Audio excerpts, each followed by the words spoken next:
Back to the nature, LMAO 15. Apologize for the wind that's hitting the microphone, but when you're out on the open fields, that's what you get. Hope you all didn't get too scared by the Halloween monsters that were all over the place when the spirits were ascending. It was a bit of a scary piece of narrative there, but don't worry, it will get a lot scarier than that. Anyway, so we're back in chilly season here. Getting real cold. The wind is penetrating into my bones and trying to take me away, but as I'm born of the earth and I am walking all across the tilled soil. I hear they're planting some grains for the winter. I wonder how that's going to work out. So,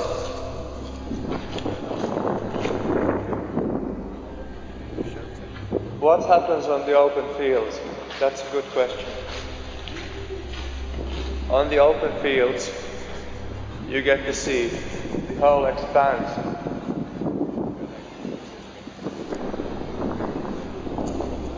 From the lowest immediate surroundings that all the little animals of Earth are seeing, to the broader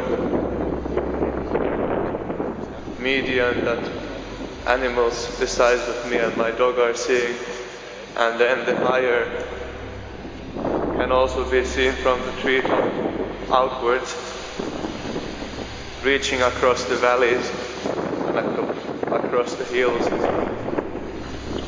giving the perspective of the birds in the sky. So, in open spaces and on highlands and on mountains, there is a lot of expanse, and when there is a lot of expanse, there is a great outward perception all about. Awareness becomes externalized out into the world.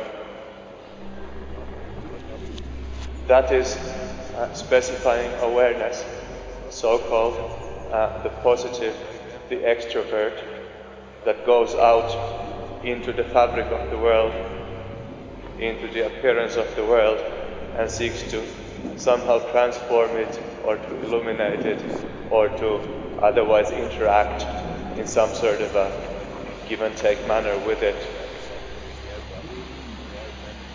hopefully matching its actual nature.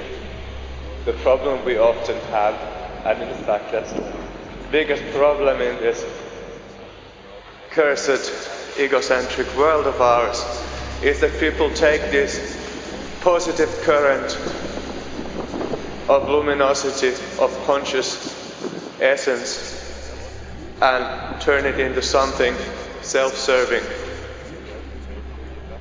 while in fact the self and the other are the same.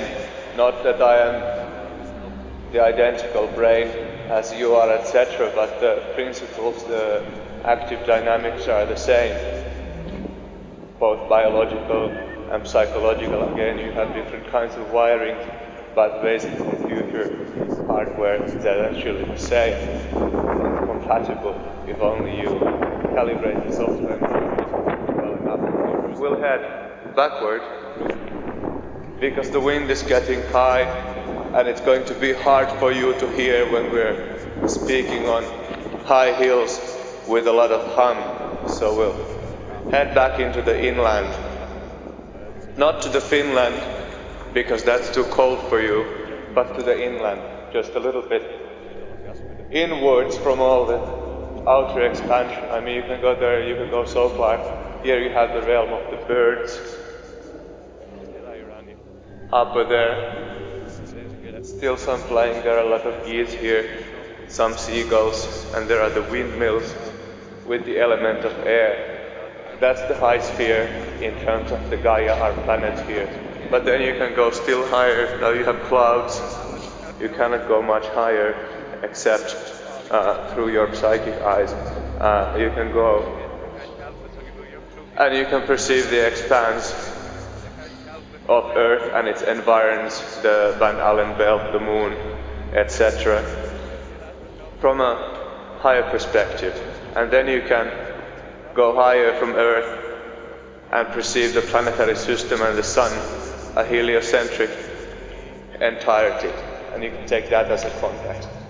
And you can go out and out and out into the farthest reaches of the galaxy and find the same old pattern in infinite permutations from the sub-elemental particles like quarks and gluons, photons, electrons, neutrons, making up the atoms. There was a jump there. Neutrons, protons are composed of elementary particles. They are not elementary particles in and of themselves. After combinations, anyway, you got the subatomic particles combined. They are forming molecules. When molecules combine again, you get stuff like cells and so on, the biological building blocks of life put together. And with that, there is a sense of light that comes into the entirety, which is from the positive side of our dark and bright, energetic material. E is MC2. Say that once upon a time when we were giving a gig in Germany. So you have these two sides of the equation. Equation of our totality.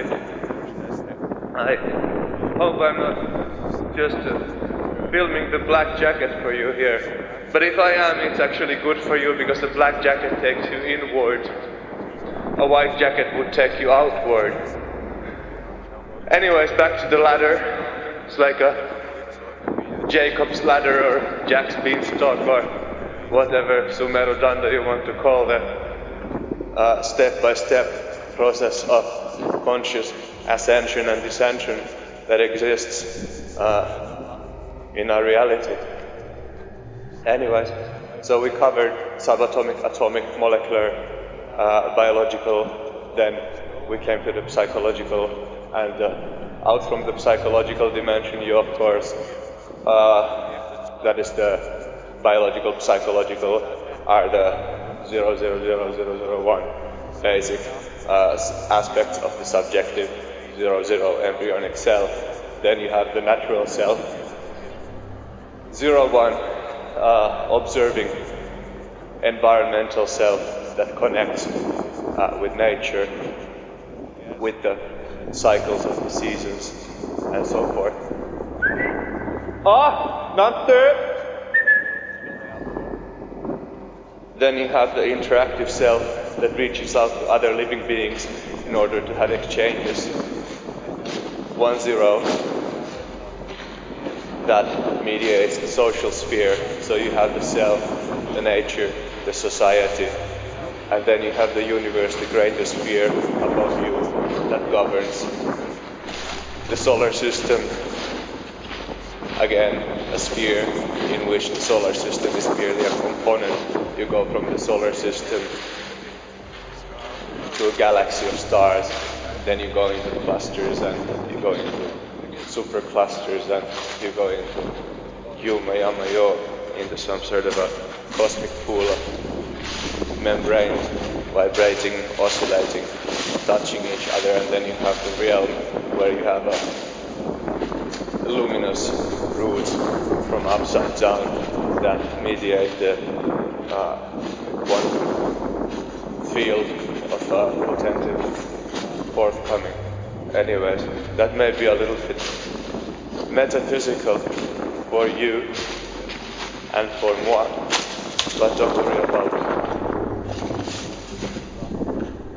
It's whatever is out there in the fabric, in the space, in the nature, is also in here, in awareness, and in the biological matrix of the human being, as above, so below.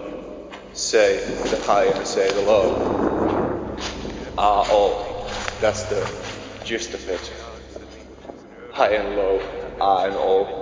The beginning and the end, the seer and the seen, and the median mirror in between that we mention every now and then, because the whole point is actually right there and right then, which is right now, always in the transparent experience of reality and expression of what is the suchness, tatata, and the samatha, the sameness in the suchness that connects all the different aspects of the apparent fragmented existence together. So, opening up my spine is good to open up your spine now and then, especially if you do a lot of computer work or other sitting work.